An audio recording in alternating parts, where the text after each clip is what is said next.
로마서 8장에 있는 말씀입니다. 로마서 8장 26절에서부터 30절에 있는 말씀을 통해서 나누도록 하겠는데, 말씀의 제목은 하나님의 완벽한 구원의 섭리입니다. 제목을 한번 따라서 해보세요. 하나님의 완벽한 구원의 섭리. 예, 하나님의 완벽한 무슨 섭리라고요? 구원의 섭리에 대해서.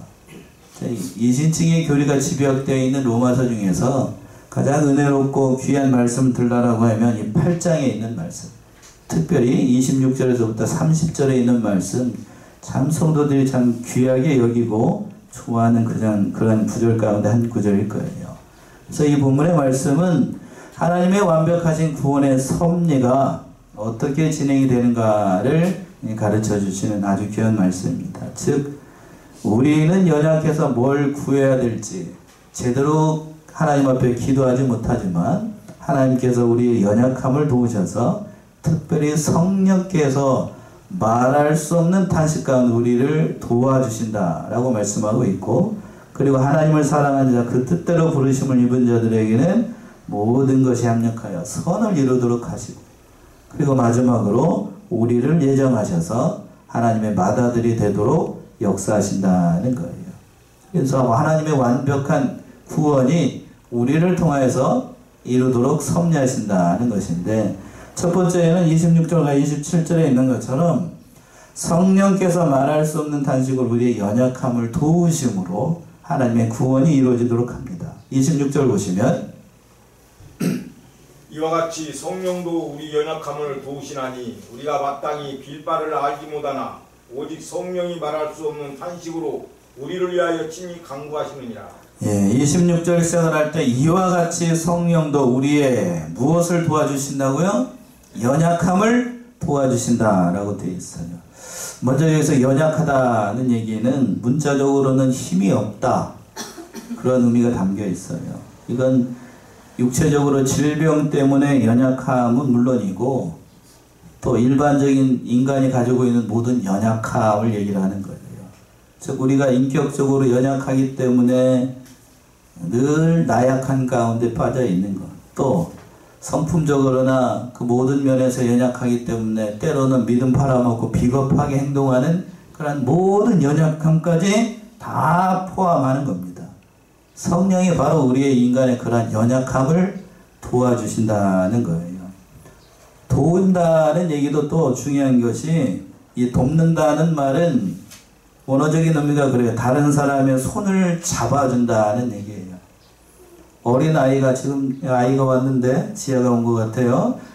엄마가 아이의 손을 잡아줘서 도와주잖아요. 그것처럼 성령께서 우리의 손을 잡아서 우리의 연약함을 도와준다는 거예요. 마치 엄마가 어린아이의 손을 잡아주는 것처럼, 그와 같이 성령께서 우리 안에 계셔서 우리의 모든 것을 도와주시는 분이 바로 성령이 하시는 일이라고 하는 거예요. 왜 그렇다라고 하면 성령이 우리를 도와주시는가? 우리가 육신적으로나 모든 면에서 다 연약하기 때문에 그래요. 연약해서. 그래서 특별히 오늘 본문의 말씀에서 뭘 도와준다라고 되어 있냐면, 우리가 마땅히 빌 바를 알지 못한다. 마땅히 빌 바를 알지 못한다. 이걸 한마디로 두 자로 줄이면 뭐를 우리가 잘 못한다는 얘기죠? 기도를 잘 못한다는 얘기. 성령께서 여러 가지를 도와주실 수 있겠습니다만, 특별히 오늘 본문의 말씀에서 사도 바울이 얘기하고 있는 건, 하나님 앞에 우리가 기도를 잘 못해요. 여러분 기도 잘 하시나요? 조용해지는 거 보니까 긍정의 의미로 제가 받아들이겠습니다. 제가 여기 오후 예배 시간이나 권사님들, 보통 여자 집사님들 오후 예배 때 기도하는데, 기도 순서가 왜 이렇게 빨리 돌아오느냐고 저에게 얘기하는 사람들이 많습니다. 그만큼 기도하는 게 쉽다는 거예요? 어렵다는 얘기예요? 어렵다는 얘기입니다. 자기 순서가 와가지고 기도를 하기는 하는데, 도대체 기도하는 동안에 내가 뭘 구했는지도 알도 모르겠고, 나가가지고 기도하려고 이제 순서 찬송 강곡 부르고 이제 기도를 하게 되는데, 그 기도할 때 이게 찬송가 가사는 하나도 눈에 들어오지 않고 뭘 기도해야 되겠다고 머릿속으로 생각을 잔뜩 합니다. 제가 마치 아는 것처럼 다 알죠? 다 기도하고 있는데 정작 나가서 마이크 앞에 서가지고 기도하면 자기가 생각한 대로 기도는 하나도 안 되고 뭐라고 기도했는지도 모르겠고 심장은 콩깍대고 그렇죠? 그렇습니다. 우리가 그런 존재예요. 그러니까 우리의 연약함을 하나님께서 더 잘 아십니다. 연약하기 때문에 신학적으로는 성령께서 우리 안에 계십니다. 이걸 내주한다라고 얘기해요. 보이지 않는 하나님께서 우리 안에 계셔서 특별히 도와주시는 게 하나님 앞에 마땅히 빌 바 기도하는 걸 도와주시는 거예요. 기도하는 거. 특별히 그래서 하나님께서 말씀하셨습니다. 어떻게 기도할 때에 그러면 성령께서 어떻게 도와주시는가? 그 하반절에 있죠. 26절 하반절에 오직 성령이 말할 수 없는 무엇으로? 예, 여러분 기도하실 때 성령이 탄식하신다고요. 왜 탄식할까요? 왜 이렇게 조용하지? 마땅히 하나님 앞에 구해야 될 것을 구하지 않고 우리의 기도라고 하는 것이 하나님 앞에 기도할 때 보게 되면 다 뭐 하는 것만 구해요? 땅에 있는 것만 구합니다. 땅에 있는 것만. 그리고 또 땅에 있는 것 중에서도 또 유용한 걸 구하면 좋겠는데 다 육신의 필요를 위해서 정욕으로 쓰려고 성경에 있는 것처럼 이생이 자랑하려고 구하는 것들이 많다는 거예요. 그러니까 성령이 그 기도를 들으시고 말할 수 없는 무엇 가운데 탄식으로 하는 거예요. 말할 수 없는 탄식을 할 수밖에 없어요. 그러니까 우리를 위해서 친히 간구하십니다. 그러니까 이 말씀 가지고 어느 목사님 그렇게까지도 설교를 하시더라고요. 이렇게 하나 저렇게 하나 성령께서 우리의 기도를 어떻게 해주실 것이니까 변호해서 하나님 앞에 구할 거니까 어떻게 됐든지 간에 우리는 기도만 하면 된다. 틀린 말은 아니에요. 틀린 말은 아닌데 그러나 우리가 그 모든 일들을 통해 하나님의 영광을 나타내야 되는 거룩한 성도라는 사실을 깨닫고 기도하는 모든 면에서도 그 모범을 보여야 되겠지요. 특별히 우리의 성령께서 우리 안에 계셔가지고 우리의 모든 일들을 다 구하도록 하시는 거예요. 필요한 것이 무엇인지. 스가랴 12장을 한번 가보세요. 스가랴 12장 10절. 구약성경 스가랴 12장 10절. 잘 안 찾아보는 성경이 얼른 찾아질지 모르겠습니다. 스가랴 12장 10절. 내가 다윗의 집과 예루살렘 거만의 범인에게 은총과 간구하는 심령을 부어주리니 그들이 그 찌른 바 그를 바라보고 그를 위하여 애통하기를 독자를 위하여 애통하듯 하며 그를 위하여 통곡하기를 장자를 위하여 통곡하듯 하리로다. 예, 하나님께서 이스라엘 심령들에게 무엇을 주시는가, 간구하는 그들에게 뭘 주는가를 보여주는 말씀인데 보세요. 내가 다윗의 집과 예루살렘 거민에게 두 가지를 주신다고요. 뭘 주십니까? 은총과 간구하는 심령. 개역 개정판에도 간구하는 심령이라고 되어 있나요? 간구하는 심령. 간구하는 심령이 뭐겠어요? 누구겠어요? 성령을 얘기를 하는 거예요. 하나님의 은총과 하나님을 위해서 간구하는 그 성령을 부어주셔서 오늘 표현인 그 로마서에 있는 표현 그대로 말할 수 없는 탄식 가운데 우리를 위해서 친히 간구하여 주시고 정작으로 우리에게 필요한 것이 무엇인지를 하나님 앞에 기도하는 그 성령이 우리 안에 계시다는 거예요. 오늘 말씀처럼 참으로 그러니까 귀한 거예요. 우리는 기도할 때에 육신의 필요만을 위해서 기도할 때가 참 많습니다. 저도 목사이지만 성도들 위해서 이렇게 기도할 때에 보게 되면 참 믿음으로 바로 서기를 구하지만 또 정작 육신의 필요를 위해서 구할 때도 역시 많이 있어요. 많이 있습니다. 그러나 성령께서 우리의 연약함을 도우셔서 그 모든 일들을 통한 하나님의 영광이 나타나도록 친히 간구해 주신다는 사실이 얼마나 귀한 은혜가 되는지 이루 말할 수가 없다는 거예요. 그러니까 어찌 됐든지 간에 우리 안에 계시는 성령, 우리 성령으로 말미암아 늘 살아가는 거예요. 또 27절 보시면 27절. 마음을 감찰하시는 이가 성령의 생각을 아시나니 이는 성령이 하나님의 뜻대로 성도를 위하여 간구하심이라. 예, 마음을 감찰하시는 이가 누구의 생각을 하신다고요? 성령의 생각을 하시나니. 여기서 마음을 감찰하시는 이는 누구를 가리키겠어요? 예, 성부 하나님이죠. 성부 하나님. 성부 하나님이 성령 하나님의 생각을 아신다는 거예요. 그래서 이는 성령이 하나님의 뜻대로 누구를 위해서 간구하셔요? 성도를 위해서 간구하십니다. 그러니까 오늘 본문의 말씀 로마서 28장 26절에서부터 마지막 30절까지 말씀을 잘 쫓아가면 삼위일체 하나님이 역사하고 계시다는 사실을 다 알 수가 있습니다. 다 알 수가 있어요. 오늘 본문의 말씀에서는 특별히 성령을 많이 강조하고 있어요. 삼위일체 하나님 가운데 성부 하나님의 성도들이 많이 압니다. 많이 들어봐서 구약 성경에 많이 역사하고 계시죠. 그런데 또 두 번째 제2위 하나님이신 누구요? 성자 하나님 누구? 예수님에 대해서도 많이 예수님께서 십자가에 대속하시고 모든 일을 이루신다는 사실 때문에 성자 하나님 예수님도 잘 압니다. 근데 삼위 하나님 몇 번째? 성령 하나님은 성도들이 잘 모르는 가운데 있어요. 따지고 보게 되면 성부 하나님과 그리고 성자 하나님은 어떤 의미에서 보게 되면 사역이 이미 완료된 것들이 대부분 많아요. 그래서 여러분들에게 지금 실제적으로 역사하시는 분은 삼위일체 하나님 가운데 어떤 하나님? 성령 하나님이에요. 성령 하나님. 성령 하나님이 우리 안에 계십니다. 아멘이신가요? 성령 하나님 우리 안에 계시다는 말씀 속에 저는 가끔 가슴이 뜨끔뜨끔해요.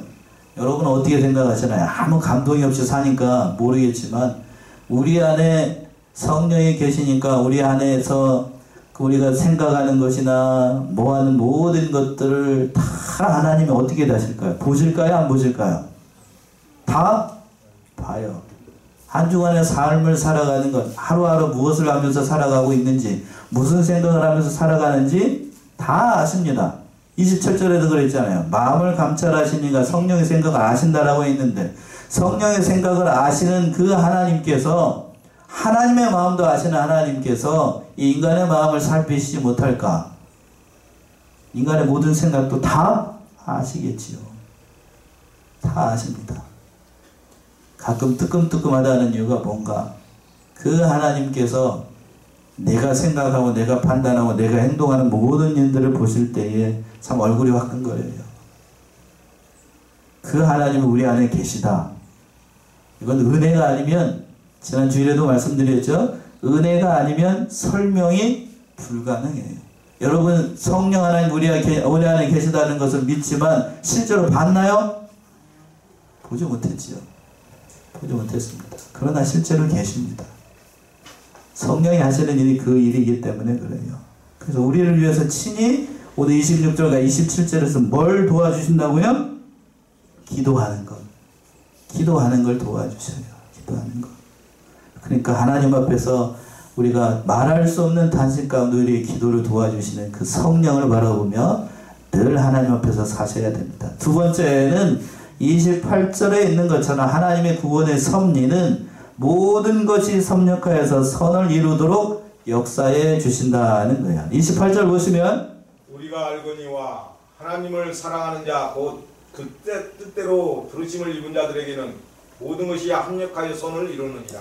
예, 기독교 신자들 가운데 이 구절을 참 좋아하는 성도들이 많이 있습니다. 28절 그래서 우리가 합독합시다. 28절 시작. 우리가 알거니와 하나님을 사랑하는 자 곧 그 뜻대로 부르심을 입은 자들에게는 모든 것이 합력하여 선을 이루느니라. 믿으시나요? 예. 아멘 하셨으니까 이제 제가 하는 말씀을 잘 쫓아봐야 됩니다. 하나님을 사랑하는 자. 여러분 하나님 사랑하시나요? 예, 하나님을 사랑하는 자. 하나님을 사랑하는 자. 사도 바울은 그 뒤에 뭐라고 얘기를 했냐면 곧 그 뜻대로 부르심을 입었다는 거예요. 그러니까 이건 누구를 가리키냐? 바로 저와 여러분과 같이 성도를 가리키는 거예요. 성도. 그 성도는 하나님을 당연히 어떻게 하는가? 사랑해요. 사랑. 진실로 하나님을 사랑하는 자들은 그 뜻대로 부르심을 입었다라는 뜻이에요. 근데 여기서 중요한 게 담겨 있어요. 그 뜻대로 부르심을 입었다는 것은 기독 신학적으로 얘기를 할 때, 이는 기독교 구원론을 얘기를 할 때 맨 처음 부르심, 다른 말로 소명이라고 얘기를 하는데 처음이에요. 처음. 첫 번째. 이 자리에 여러분이 앉아있는 건 내가 내 발로 나온 것 같지만 분명한 하나님의 부르심 때문에 이 자리에 여러분이 앉아 있는 거예요. 그걸 뭐라고 얘기를 하냐면 소명이에요. 소명. 콜링이라고 얘기를 하는데, 성령께서 우리 안에 계셔서 주일날 교회 가야지 역사하시고 우리의 양심이 되고 호소해서 우리가 그 부르심에 응답해서 이 자리에 앉아 있는 거예요. 내가 아는 것 같지만 그거 아니에요. 그걸 부르심이라고 얘기를 합니다. 얼마 전에 그 동기들 모임이 있습니다. 저희 신대원 동기들 모임이 있는데 어느 목사님이 이제 그런 얘기를 했어요. 참 여러 가지로 어려운 사정이니까 코로나 시기에 한번 모여가지고 얘기를 했었는데 여러 가지로 어려웠고 교회 형편들이 참 나아지지 않고 그렇게 얘기를 하니까 어느 목사님이 그렇게 얘기를 하더라고요. 목사는 하나님께서 우리를 부르신 것으로 한다고. 뭐라고 얘기를 할까요? 소명이라고 얘기를 하는지 사명감이라고도 얘기를 하고, 아무리 형편이 어렵고 힘들고 괴롭다고 할지라도 하나님께서 나를 어떻게 했다? 불렀다. 이걸 잃어버리는 순간 우리는 직업 목사가 되는 거예요. 다른 말로 이거 뭐라고 하냐면 성경에서는 사꾼이라고 얘기를 합니다. 사꾼. 하나님께서 우리를 불렀다. 그러니까 아무리 어렵고 힘들고 괴로운 일이 있어도 소명의식을 가지고 사명감을 가지고 하나님의 일을 감당을 해야 된다라고 얘기를 했어요. 또 목사만 그런 말씀에 해당이 될까? 그럴까요? 성도들도 역시 마찬가지예요. 험악한 세상 가운데 나를 지명해서 이 자리에 부르셨다는 그 소명의식을 가져야 살아갈 수 있다는 거예요. 여러분이 아멘이라고 했던 이 말씀 있죠? 28절에 있는 말씀. 이게 단순한 말씀이 아니에요. 하나님을 사랑한다는 것은 그 뜻대로 부르심을 입은 자들인데, 그리고 또 하반절에서 보시면 모든 것이 합력하여서 뭐를 이루도록 하신다고요? 선을 이루도록 하십니다. 모든 것이 합력하여서 선을 이룬다. 같이 일한다는 의미가 담겨 있는데, 하나님을 사랑하는 자들, 저와 여러분 같은 사람들을 다 부르셔가지고 선악간의 모든 일들을 통하여서 다 선하도록 역사하십니다. 여기서 모든 것이라고 하는 건 내가 바라고 원하고 소원하는 그 모든 긍정적인 의미에서의 모든 일도 다 포함됩니다만, 내가 원하지 않는, 별로 좋아하지 않는 그런 것들도 다 함께해서 선을 이루도록 하십니다. 아멘이십니까? 예. 긍정적인 의미에서 좋은 건 뭘까요? 예수 믿으면 복 받습니다. 형통합니다. 잘 됩니다. 그 모든 것들. 그것만 있을까? 그럴까요? 아니에요. 여기서 모든 것이라는 얘기는 우리가 원하지 않는 모든 것까지 포함이 되는 거예요. 모든 것. 예수 믿으면 고난이 있을 수 있고, 어려움이 있을 수 있고, 낙심이 있을 수 있고, 핍박이 있을 수 있고, 괴로움이 있을 수 있고, 질병이 있을 수 있고, 그 모든 것이 연역하여서 뭐를 이루도록? 선을 이루도록 해요. 그러나 우리는 육신이 연약하고 생각이 연약해가지고 하나님께서 나에게 좋은 것으로 주실 때에는 아멘 할렐루야 하지만, 나에게 내가 원하지 않는 그 질병을 주고 어려움을 만날 때에는 아멘 할렐루야가 안 나옵니다. 저부터도 그래요. 저부터도. 성경적인 예를 든다라고 하면 모든 것이 합력한다는 사실. 창세기에서 보시게 되면 요셉 나옵니다. 아시나요? 요셉이 애굽에 팔려갔습니다. 형들이 애굽을, 사랑하는 동생인데 애굽으로 팔려갔죠. 그리고 또 보디발의 집에 이제 거하면서 하게 됐는데, 그 아내가 자기를 이렇게 해가지고 그 모함을 받아가지고 어디에 잡혀가게 돼요? 감옥에 가게 됩니다. 따져놓고 보게 된다라고 하면 요셉처럼 참 불쌍한 인생을 산 게 없어요. 만약 그 자리에서 요셉이 낙심하고 감옥에서 그냥 이제 잡혀 죽어야 되겠다라고 낙심하게 됐다라고 하면 참으로 그 뒤에 요셉이 있을 수가 없었을 거예요. 그러나 그 모든 일들 가운데서 다 선으로 이겨나갔으니까 하나님께서 결국 요셉을 어떻게 모든 것이 협력하여서 다 선을 이루도록 요셉을 어떻게 만드셨어요? 애굽의 총리로 만드셨습니다. 그러니까 우리가 중요한 사실은 하나님이 우리를 구원하신 모든 일들은 내가 원하던 일이든지 내가 원하지 않는 일이든지 다 협력해서 뭘 이루도록 하신다? 선을 이루도록 하세요. 그리고 또 하나님께서 우리에게 날마다 믿음 생활하면서 좋은 일들만 주시는 게 아니라고 하는 거예요. 유익이 되는 일도 있고 또 복이 되지 않는 일들도 있습니다. 그러나 그 모든 일들을 통하여서 하나님은 선한 목적을 이루도록 하시는 거예요. 특별히 성도들이 예수 믿으면서 고난당하고 십자가 고난을 당하는 거 별로 좋아하지 않습니다. 그러나 고난이 있고 괴로움이 있고 그런 일들이 있어야 우리가 누구를 돌아보는가 하면 자기 자신을 돌아보게 되고 하나님을 찾게 되는 거예요. 그래서 시편의 어느 시인은 이렇게 얘기했어요. 시편 119편을 한번 가보세요. 시편 119편 71절에서부터 72절. 시편 119편 71절에서부터 72절. 고난당한 것이 내게 유익이라. 이로 인하여 내가 주의 율례를 배우게 되었나이다. 주의 입의 법이 내게는 천천금문보다 승하나이다. 예. 자, 우리 다 찾으셨나요? 119편 71, 72. 우리 같이 합독합시다. 시작. 고난당한 것이 내게 유익이라. 이로 인하여 내게 주의 율례를 배우게 되었나이다. 주의 입의 법이 내게는 천천금문보다 승하니이다. 시인이 고백을 합니다. 시편 119편은 시편 중에서 가장 긴 시편이에요. 그 시인이 뭐라고 그랬냐면 고난 당한 것이 내게 무익하다고요? 유익이래요. 자, 여러분 아멘 하셨으니까 고난 당하는 게 여러분에게 유익이 됐나요? 아니면 무익했나요? 유익합니다. 입으로는 유익하다고 얘기를 했는데 우리의 심정적으로는 고난 당하는 거 별로 좋아하지 않아요. 별로 좋아하지 않습니다. 저부터도 그렇고. 그러나 내가 주의 율례를 배우게 돼. 그 고난을 통하여서 하나님의 율례를 배우게 되고 그 주의 입이 그를 통하여서 하나님의 입의 법이 천천의 금은보다 승하다는 사실을 뭐를 통해서 깨닫게 되냐면 그 고난 당하는 것을 통해서 깨닫게 되는 거예요. 그러니까 고난이라고 하는 것이 나쁜 것만은 아니라고 하는 거예요. 어떤 의미에서 보게 되면 고난이 주는 유익이 참 많아요. 그런데 고난이 싫으니까 성도들 가운데 그렇게 간구하는 사람도 종종 있더라고요. 고난은 주시지 않고 뭐만 주시고 복만 주시고 그렇게 간구하는 성도들도 있어요. 따지고 보게 되면 그러나 고난이 유익한 거예요. 그 십자가를 통해서 고난을 통해서 자기를 발견하게 되고 하나님을 발견하게 되는 거니까.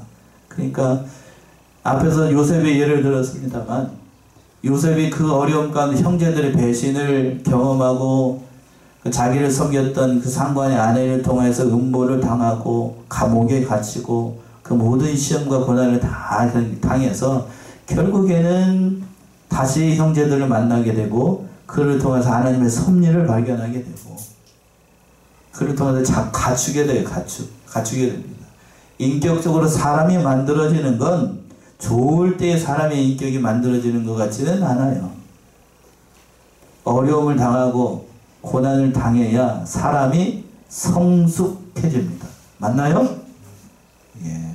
요즘 아이들이 하나 둘입니다. 보통 집안에서 다 하나 둘이에요. 하나 둘이다 보니까 애들이 고난 없이 커요. 어려움 없이 큽니다.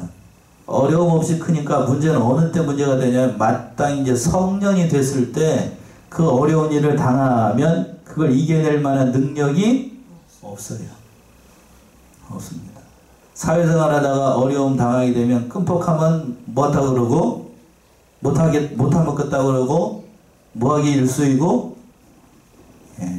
그렇게 되기 일수이고 다 그것이 고난을 당하지 않고 컸기 때문에 어려움 당하지 않고 컸기 때문에 그런 극단적인 선택을 하는 것도 있는 것 같아요. 그러니까 우리에게 성도들에게 고난이 많으면 많을수록 하나님의 뭐가 많다는 사실을 더 깨달아야 되냐면 하나님의 은혜가 많다는 사실도 깨닫고 그 고난이 찾아왔을 때 이 모든 것이 합력하여서 뭐를 이루도록 하시기 위한 선을 이루도록 하시기 위한 하나님의 은혜의 섭리라는 사실을 우리가 깨달아야 된다는 거예요. 그러니까 제가 당부하고 싶은 건 고난이 오게 되면 하나님께서 나에게 인격적으로나 모든 면에서 갖추도록 하기 위한 하나님의 선물인 줄 알고 잘 이겨나가시 바랍니다. 그러면 가장 좋은 것으로 주셔야 돼요. 그리고 마지막으로 세 번째 29절과 30절에 있는 것처럼 우리를 예정하셔서 맏아들이 되도록 역사하신다라고 하는 거예요. 29절 보시면 하나님이 미리 아신 자들로 또한 그 아들의 형상을 본받게 하기 위하여 미리 정하셨으니 이는 그로 많은 형제 중에서 맏아들이 되게 하려 하심이니라. 예, 하나님이 미리 아신 자들로 또한 그 아들의 형상을 본받게 하여 미리 정하셨으니 이는 그로 많은 형제 중에서 무슨 아들? 맏아들이 되게 하신다. 여기서 보게 되면 29절과 30절은 하나님의 예정에 관한 교리예요. 예정. 자, 29절 보시면 하나님이 미리 아신 자라고 했어요. 미리 아셨다. 여기서 미리 알았다는 얘기는 알아줬다는 얘기는 사랑했다는 얘기예요. 그러니까 미리부터 우리를 사랑하시고 우리가 있기 전부터 우리를 사랑하신 분이 바로 하나님이셨다는 얘기입니다. 자, 이 말씀 예레미야 1장에 잘 표현되어 있는데 예레미야 1장 4절에서부터 5절 한번 봅시다. 예레미야 1장 4절에서부터 5절. 여호와의 말씀이 내게 임하니라. 이르시되 내가 너를 복중에 짓기 전에 너를 알았고 네가 태어나서 태에서 나오기 전에 너를 구별하였고 너를 열방의 선지자로 세웠노라 하시기로. 예. 거기서 보세요. 4절에서 그랬죠. 여호와의 말씀이 내게 임하니라. 이르시되 내가 너를 복중에 짓기 전에 너를 어떻게 하였고? 알았고 네가 태에서 나오기 전에 너를 구별하였고 너를 열방에 누구로 세웠다? 선지자로 세웠다. 그러니까 예레미야가 어디에 있기 전에? 태에 있기 전에, 복중에 있기 전에 그 너를 알았고 또 태에서부터 나오기 전에 너를 특별히 구별해냈고 그리고 또 선지자로 세웠다는 거예요. 그러니까 예레미야를 알았다는 것은 단순히 그냥 하나님께서 지식적으로 알았다는 것이 아니고 특별히 예레미야를 사랑해서 태에 있기 전부터 너를 구별해서 하나님의 선지자로 예정해 놓으셨다는 얘기입니다. 여기서 미리 정하셨다는 얘기는 신약성경에서 6번 나오는 아주 독특한 단어인데 이거는 하나님의 예정에 관한 아주 중요한 구절이에요. 미리 어떻게 하셨다고요? 정하셨습니다. 정하셨어.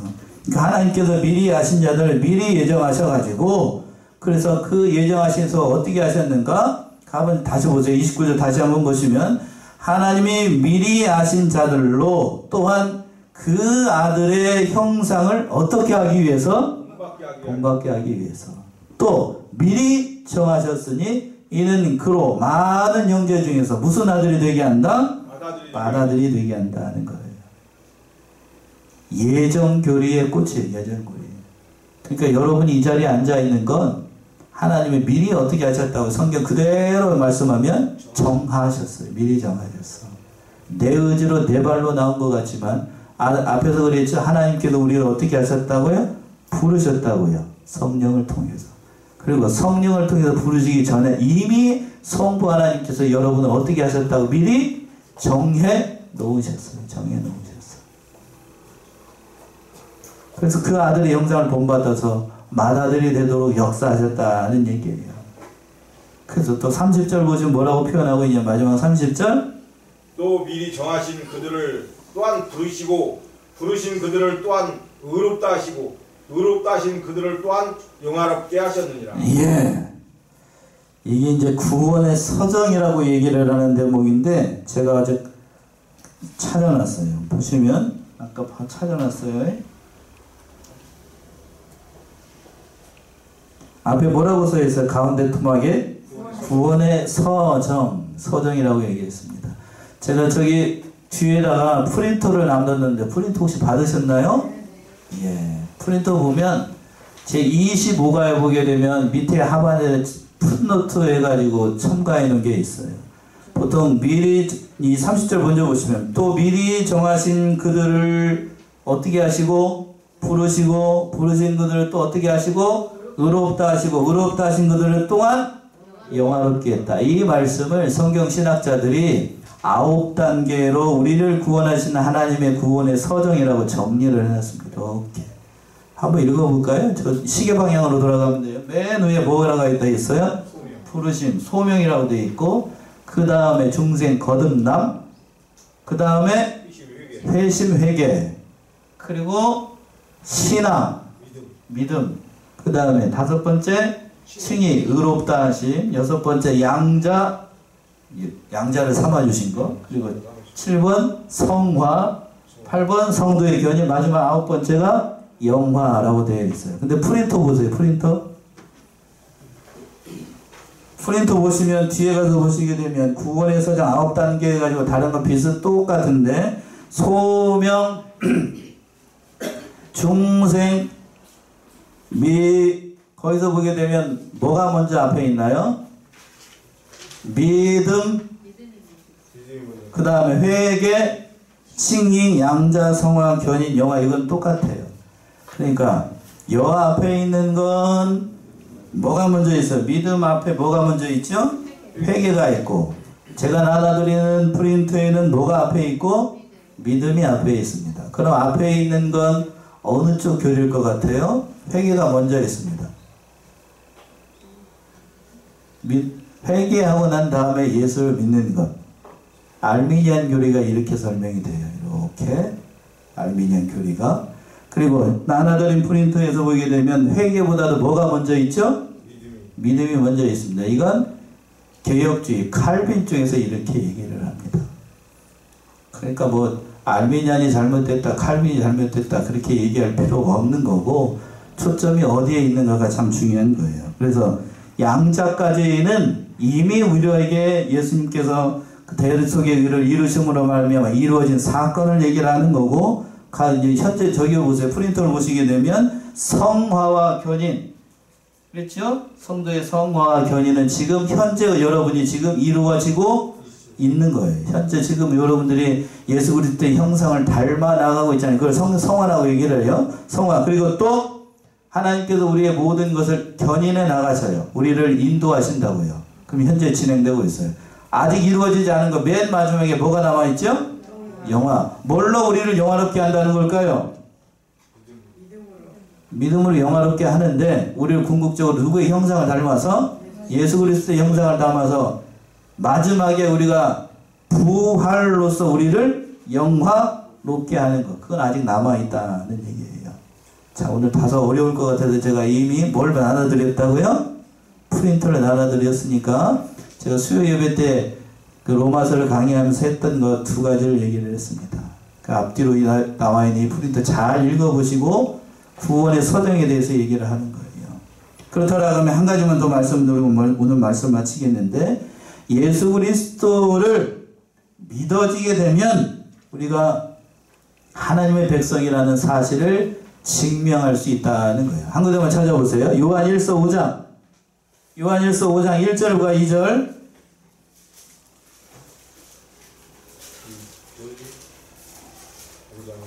요한일서 5장 1절과 2절 예수께서 그리스도이심을 믿는 자마다 하나님께로서 난 자니 또한 대신 이를 사랑하는 자마다 그에게서 난 자를 사랑하느니라. 우리가 하나님을 사랑하고 그의 계명들을 지킬 때에 이로써 우리가 하나님의 자녀 사랑하는 줄을 아느니라. 예. 자, 여기서 보세요.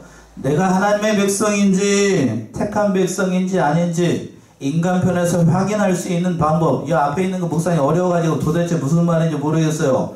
요한일서 5장 1절의 말씀이 정확하게 나와 있어. 뭐냐면 예수께서 그리스도이심을 믿는 자마다 누구로부터 났냐다? 하나님께로부터 난다.